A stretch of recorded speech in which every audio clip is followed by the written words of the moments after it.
Hello students, I am Dr. Prahlad Sharma. In today's lecture, we will discuss about that subphylum Vertebrata. In previous lecture, we have been discussed already that phylum Urochordata and Cephalochordata. तो इनके बारे में तो हम discuss कर चुके हैं. Cephalochordata के बारे में डिस्कस कर लिया है और यूरोकोर्डेटा के बारे में डिस्कस कर लिया है. तो एक्चुअली पूरा का पूरा जो फाइलम कॉर्डेटा है उसे 3 सब फाइलम में डिवाइड किया गया है. ठीक है ना. तो हमारा जो फाइलम कॉर्डेटा है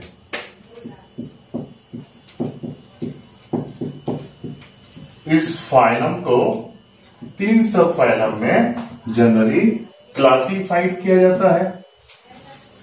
3 सब फाइलम कौन कौन से होते हैं? Number 1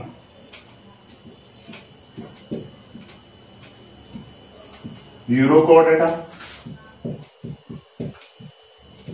Cephalochordata and Vertebrata.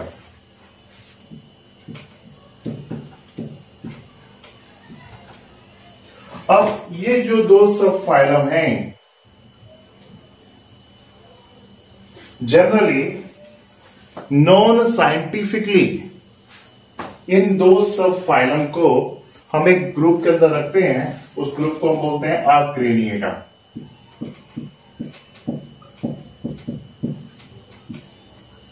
तो इन सब फाइलम को किस ग्रुप में रखा जाता है?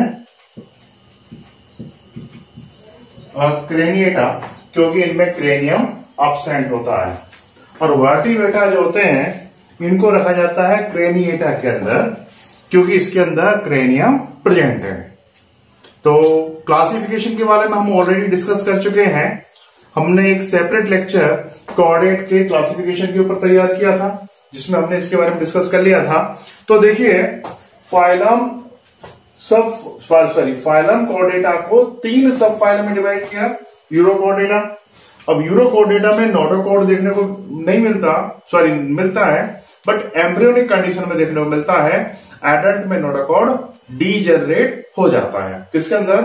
यूरोकॉर्डेटा के अंदर. और यूरोकॉर्डेटा में हमने कुछ एनिमल देखे थे जैसे कि हर्डमानिया, एसिडिया, साल्पा, डोलियोलम. इस तरह के बड़े विचित्र टाइप के एनिमल हमने इसमें देखे थे. दूसरा हमने पढ़ा था कौन सा सब फाइलम? सिफेलोकॉर्डेटा. सिफेलोकॉर्डेटा में notochord through out life present होती है और 3 फंडामेंटल कैरेक्टर जो कॉर्डेट्स के होते हैं वो थ्रू आउट लाइफ सिफेलोकॉर्डेटा में देखने को मिलते हैं. इसलिए इन्हें हम एक आइडल कॉर्डेट के नाम से जानते हैं. और इसमें हमने एकमात्र एग्जांपल डिस्कस किया था, वो था एम्फिऑक्सिस, जिसे कि हमने ब्रैंकियोस्टोमेटा के नाम से ही बोला था और जिसका कॉमन नेम क्या था? लैंसलेट. तो उसके बारे में हमने डिस्कस किया था. अब इसके बाद हम बात करने वाले हैं किसके बारे में? वर्टिब्रेटा के बारे में. तो वर्टिब्रेटा क्या होते हैं? सीधी सी बात है, ऐसे एनिमल जिनमें की वर्टिबल कॉलम प्रेजेंट होता है उसे हम क्या बोलेंगे? वर्टिब्रेटा के नाम से जानते हैं. ठीक है.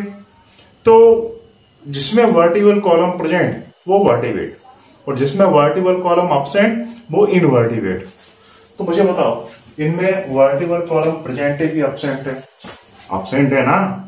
अब इसमें नोटोकॉर्ड प्रेजेंट है बट वर्टिबल कॉलम एब्सेंट. तो ये आएंगे तो कॉर्डेट के अंदर और इसके साथ ये किस में आएंगे? इनवर्टिब्रेट में आएंगे, क्योंकि नोटोकॉर्ड के बेस पे कॉर्डेट, नॉन कॉर्डेट और वर्टिबल कॉलम के बेस पे वर्टिब्रेट एंड इनवर्टिब्रेट. इस तरह से 2 ग्रुप में डिवाइड किया जाता है. तो इनवर्टिब्रेट किसको बोलते हैं? जिसमें वर्टिबल कॉलम एब्सेंट होता है. क्लियर. तो अब हम सिस्टमेटिकली सब फाइलम वर्टिब्रेटा को डिस्कस करना चालू करते हैं.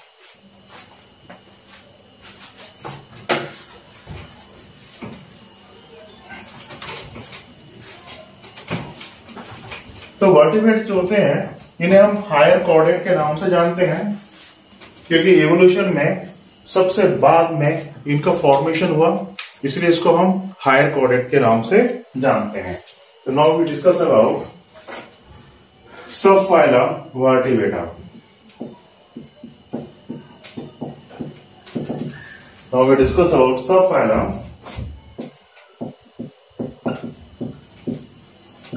वर्टिब्रेटा। ठीक है, इसे हम किस नाम से जानते हैं? It is also known as higher chordate.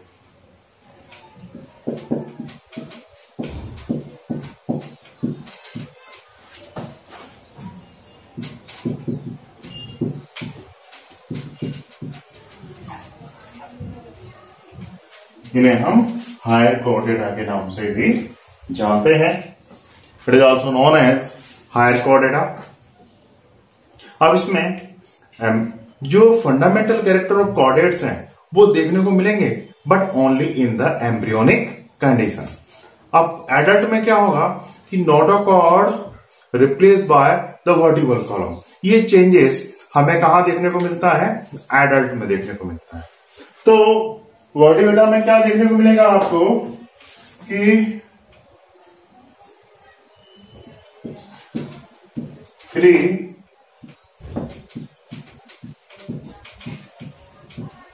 Fundamental characteristics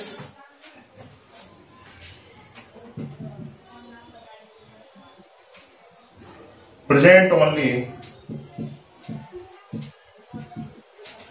in embryonic condition.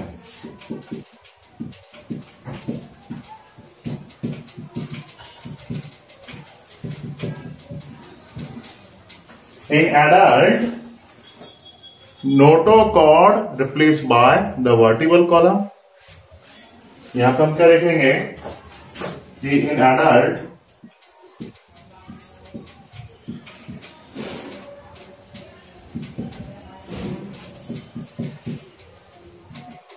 notochord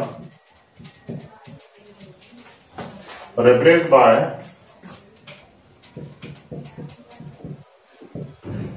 vertebral column.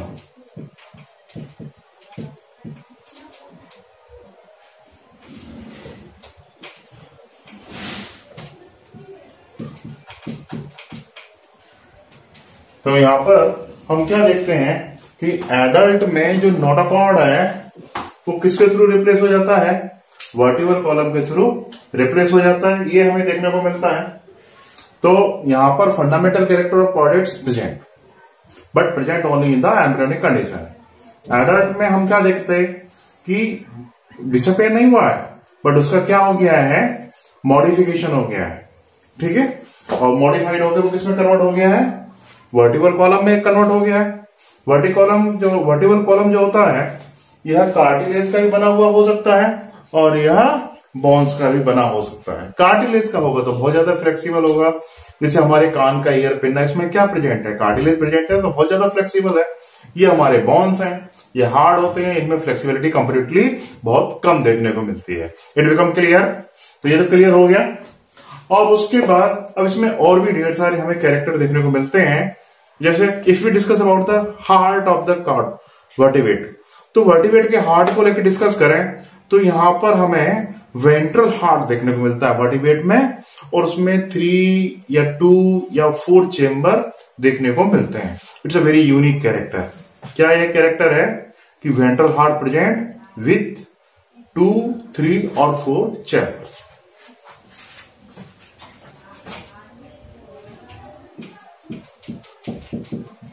Ventral heart present with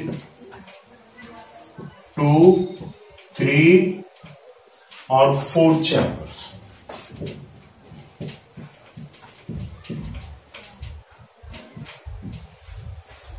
vertebrate में हमें 2 चेंबर वाला, 3 चेंबर वाला और 4 चेंबर वाला आपको हार्ट देखने को मिलेगा। ये इनकी खासियत है। ठीक है, इसके बारे में हम थोड़ा बाद में और भी डिस्कस करेंगे।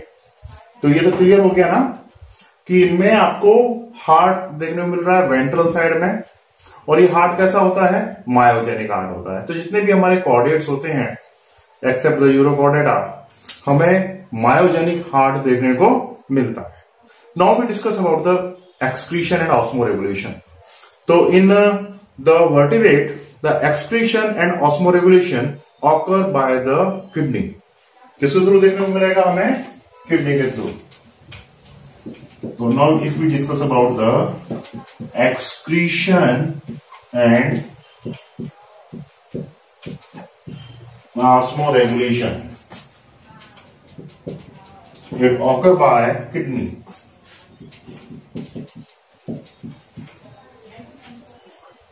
अब कॉर्डेट्स में बेसिकली मीसोनेफ्रिक किडनी हो सकती है या फिर इसमें हमें मेटानेफ्रिक किडनी देखने को मिल सकती है। तो ये एक हमारे कॉर्डेट का एक इंपॉर्टेंट कैरेक्टर है कि यहां पर आपको एक्सक्रीशन एंड ऑस्मोरेगुलेशन। एक्सक्रीशन मतलब क्या होता है? Elimination of nitrogenous waste. Osmoregulation मतलब क्या? बॉडी के अंदर वाटर का और सॉल्ट का अमाउंट फिक्स रखना। बॉडी के अंदर जो ऑस्मोटिक प्रेशर है उसे कांस्टेंट रखना। इसी को हम क्या बोलते हैं? ऑस्मोरेगुलेशन के नाम से जानते हैं। तो एक्सक्रीशन एंड ऑस्मोरेगुलेशन ये किसके थ्रू होता है? ये होता है किडनी के थ्रू। और किडनी भी कैसी होगी? मीसोनेफ्रिक और मेटानेफ्रिक। और मीसोनेफ्रिक मेटानेफ्रिक क्या होते हैं इसके ऊपर हम बाद में डिस्कस करेंगे। तब इतना याद रखिए, यदि एम्ब्रियोनिक किडनी का मिडिल पार्ट एडल्ट में किडनी बनाता है तो उस तरह की किडनी को हम बोलेंगे मीसोनेफ्रिक किडनी। और एम्ब्रियोनिक किडनी का यदि लोअर पोर्शन एडल्ट में किडनी बना रहा है तो उसे हम बोलेंगे metanephric kidney. It become clear. उसके बाद हम बात करते हैं लोकोमोशन के बारे में। If we discuss about the locomotion, animal कैसे चलते हैं इसके रिगार्डिंग यदि हम डिस्कस करें तो हम क्या देखते हैं यहां पर कि लोकोमोशन या तो फिन्स के थ्रू देखने को मिलता है या फिर लिम्स के थ्रू देखने को मिलता है। ठीक है, तो नेक्स्ट लोकोमोशन।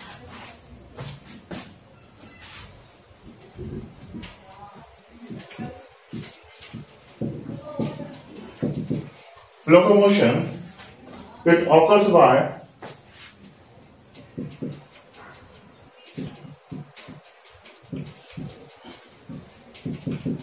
fins। फिन्स किसमें होते हैं? फिश के अंदर होते हैं ना, मछलियों के अंदर होते हैं फिन्स। मछली किससे चलती है? फिन्स के थ्रू मूवमेंट करती है ना, तो फिन्स के थ्रू होगा। या फिर it is occur by limbs. Limbs मतलब हमारे हाथ पैर। तो हम देखिए ना, एम्फीबियंस, रेप्टाइल्स किसके थ्रू चलते हैं? लिम्स के थ्रू चलते हैं ना। बर्ड्स लिम्स के थ्रू चलते हैं। मैमल्स लिम्स के थ्रू चलते हैं। दिख रहा है ना आपको? तो इस तरह से लोकोमोशन देखने को मिलता है। ये कैरेक्टर क्लियर समझ में आगे? कैरेक्टर ये अभी और भी कैरेक्टर है।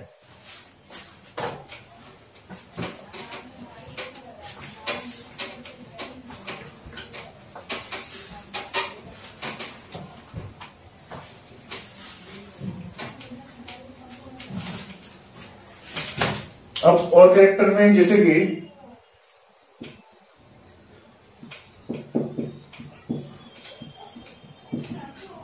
सर्कुलेशन की रिगार्डिंग डिस्कस करें तो सर्कुलेशन जो होता है इसमें सर्कुलेशन क्लोज टाइप का होगा और सिंगल सर्कुलेशन और डबल सर्कुलेशन दोनों तरह का सर्कुलेशन यहां देखने को मिल सकता है। तो सर्कुलेशन में हम क्या देखते हैं? सर्कुलेशन क्लोज टाइप और क्या देखते हैं?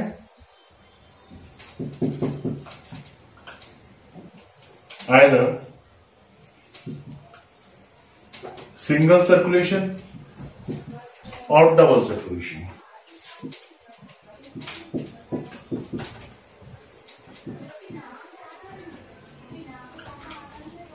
सर्कुलेशन क्लोज टाइप का और सिंगल सर्कुलेशन और डबल सर्कुलेशन ये देखने को मिल सकता है। सिंगल सर्कुलेशन मतलब कि एक कंप्लीट सर्कुलेशन में ब्लड यदि एक बार हार्ट में से पास आउट हो रहा है तो उसे हम सिंगल सर्कुलेशन के नाम से जानते हैं। और एक कंप्लीट सर्कुलेशन में हार्ट में से ब्लड यदि दो बार पास आउट हो रहा है तो इसे हम डबल सर्कुलेशन के नाम से जानते हैं। इसको थोड़ा एक्सप्लेन कर देते हैं।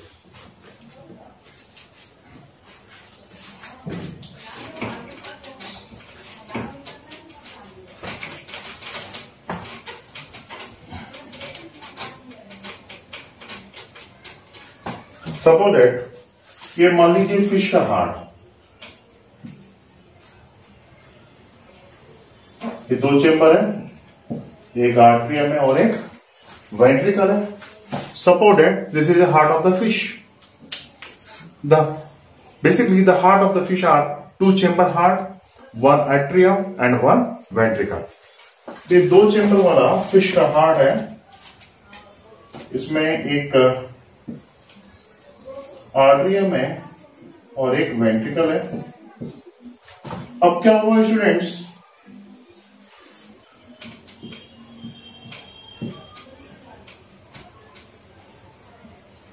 बॉडी से ब्लड कहां गया, हार्ट में गया, और हार्ट से ब्लड गया कहां पर, गिल्स में, और गिल्स से ब्लड वापस बॉडी में पहुंच गया. तो यहां पर जैसे मान लो सपोज दैट यहां से ब्लड चला, तो एक कंप्लीट सर्कुलेशन में केवल एक ही बार हार्ट में से ब्लड पास आउट हुआ. अब हम बात करते हैं मेमेलियन हार्ट के बारे में. देखो मेमेलियन हार्ट कैसा है.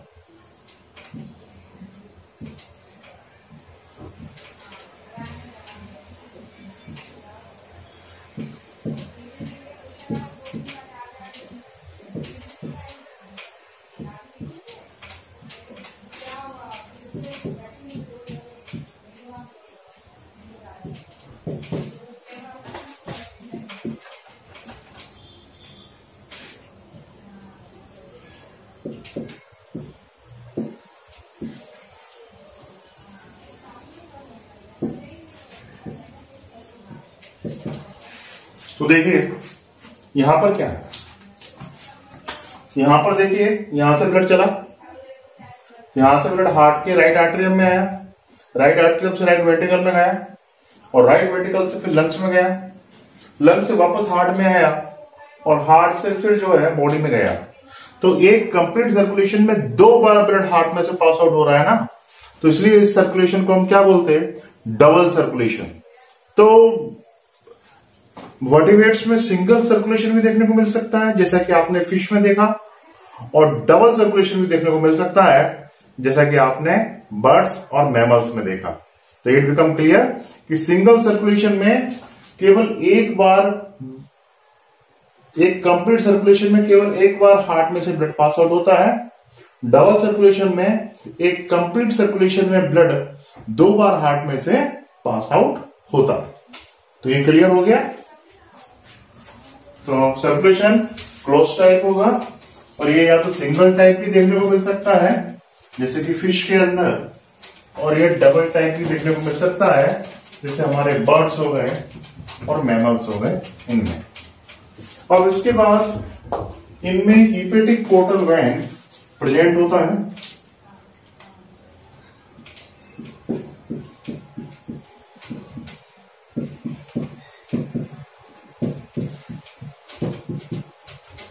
Hepatic portal vein present.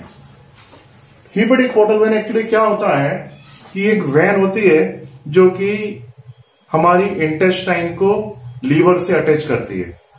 तो जो वेन्स इंटेस्टाइन को लीवर से अटैच करती है उस वेन को हम किस नाम से जानते हैं, हीपेटिक पोर्टल वेन के नाम से जानते हैं. तो ये हीपेटिक पोर्टल वेन वर्टिब्रेट्स में प्रेजेंट होती है. किसमें प्रेजेंट होती है, वर्टिब्रेट्स के अंदर आपको देखने को मिलेगी. तो ये क्लियर हो गया. उसके बाद यहां पर हीमोग्लोबिन जो होता है वो आरबीसी के अंदर प्रेजेंट होता है. It is very important character.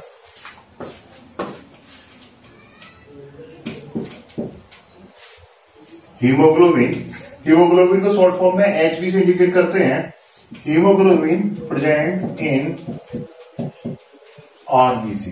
किसमें प्रेजेंट होगा, हीमोग्लोबिन आरबीसी में प्रेजेंट होगा. उसके बाद ये एनिमल यूनिसेक्सुअल,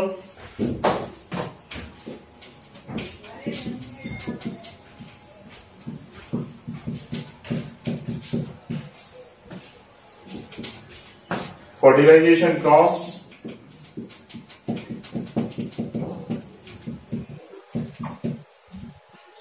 और डेवलपमेंट डायरेक्ट और इनडायरेक्ट। हमें यहां डेवलपमेंट कैसे देखने को मिलेगा, आइदर डायरेक्ट और इनडायरेक्ट।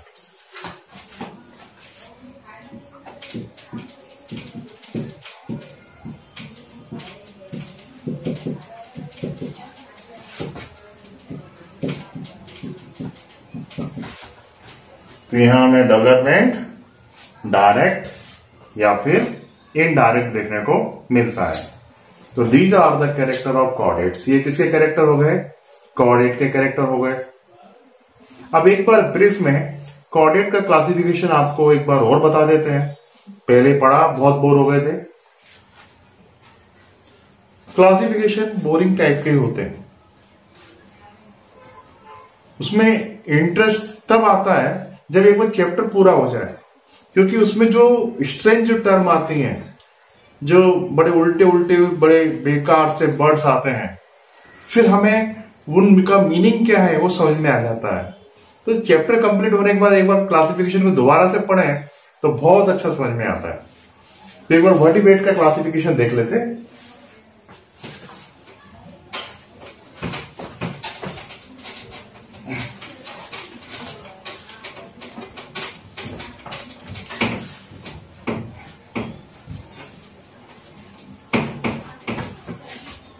देखो स्टूडेंट, वर्टिब्रेट हमारा क्या है, these are the subphylum. ये सब फाइलम है ना। अब इस सब फाइलम को हम डिवाइड करते हैं डिवीजन में। किसमें डिवाइड करेंगे इसको, डिवीजन के अंदर डिवाइड करते हैं।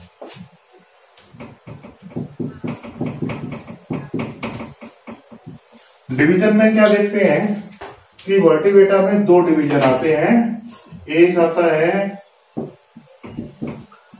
एग्नाथा और दूसरा आता है गिनेथोस्टोमेटा।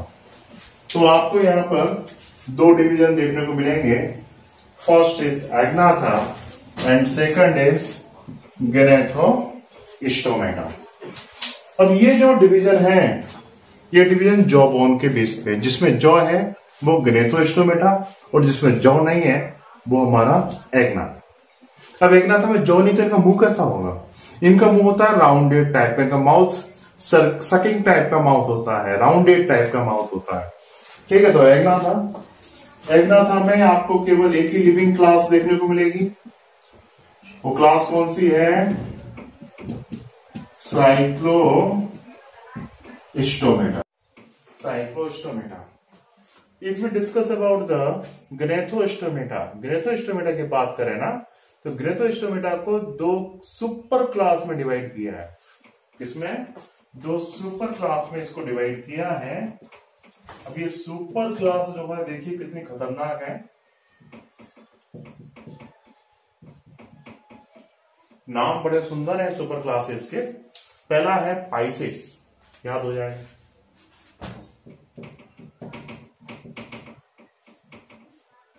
और दूसरा डेंजरस नेम है वो है टेट्रापोडा।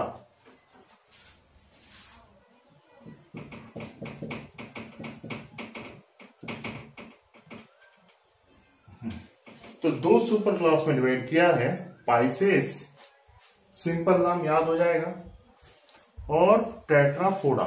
टेट्रा मतलब होता है फोर, पोडा मतलब होता है लेग, मतलब ऐसे एनिमल जिसमें कि चार पैर प्रेजेंट होते हैं, वो क्या, उसको क्या बोला हमने, टेट्रापोडा बोला। एग्नाथा में साइक्लोस्टोमेटा, और साइक्लो मतलब गोल, स्टोमे मतलब माउथ, तो ऐसे गोल मुंह वाले उनको क्या बोला, साइक्लोस्टोमेटा। ठीक है, तो टेट्रापोडा और पाइसेस ये नाम तो याद हो जाएंगे। अब हम बात करते हैं सुपर क्लास, सबसे पहले पाइसेस के बारे में। पाइसेस, ये जो डिवाइडेशन है टेट्रापोडा पाइसेस का, ये लोकोमोटरी ऑर्गन के बेस पे। पाइसेस में लोकोमोशन फिन से होता है। किससे होता है लोकोमोशन, यहां पर फिन से लोकोमोशन होता है। और यहां पर लोकोमोशन जो होता है वो लिम्ब से होता है। किससे होता है, लिम्ब से। और यहां पे लोकोमोशन आपको किससे देखने को मिलेगा, फिन्स से लोकोमोशन देखने को मिलेगा। मछलियों में लोकोमोशन किससे होता है? फिश में फिन्स ही होते हैं ना। वहीं पर टेट्रापोडा में लिम्स होते हैं।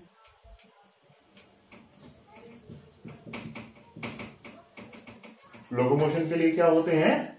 लिम्स होते हैं। अब पाइसेस जो होते हैं इसको दो क्लासेस में डिवाइड किया गया है। अब क्लासेस के नाम थोड़े बड़े अच्छे हैं, थोड़े से खतरनाक भी हैं। पहला क्लास है कॉन्ड्रिकिथिस।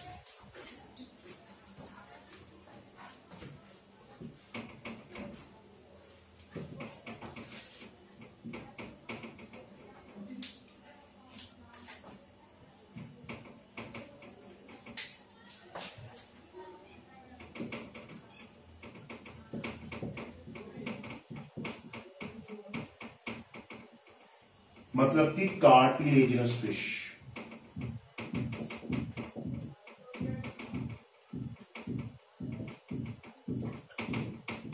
जैसे कि शार्क फिश, इनकी पूरी बॉडी में जो स्केलेटन होता है वो कार्टिलेज का बना होता है, इसलिए उसको क्या बोलते हैं?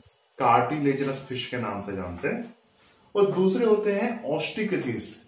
ऑस्टिकथिस मतलब कि जिनका कि इंटायर स्केलेटन बोन्स का बना हुआ है, उसे हम बोलेंगे ऑस्टिकथिस।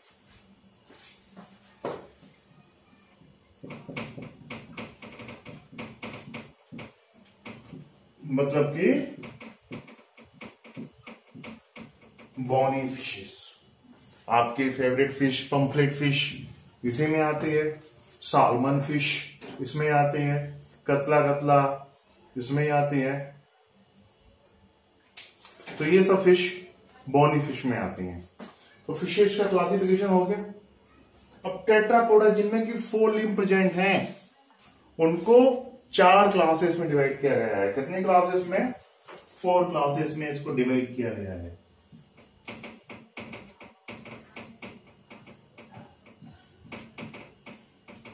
अभी क्लास कौन कौन से टेट्रापोडा के? पहला है एम्फीबिया, जो पानी में भी और लैंड पे दोनों पे रह सकते हैं। उसके बाद रेप्टिलिया, जो क्रीपर एनिमल है, रेंग के चलते हैं। उसके बाद एप्स, जिनमें विंग्स प्रेजेंट होते हैं, फेदर प्रेजेंट होते हैं। और उसका मैमल्स, जिसमें कि हेयर्स और मेमरी ग्लैंड्स प्रेजेंट होते हैं।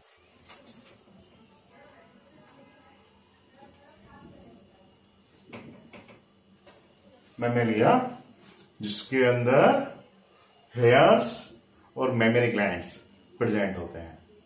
तो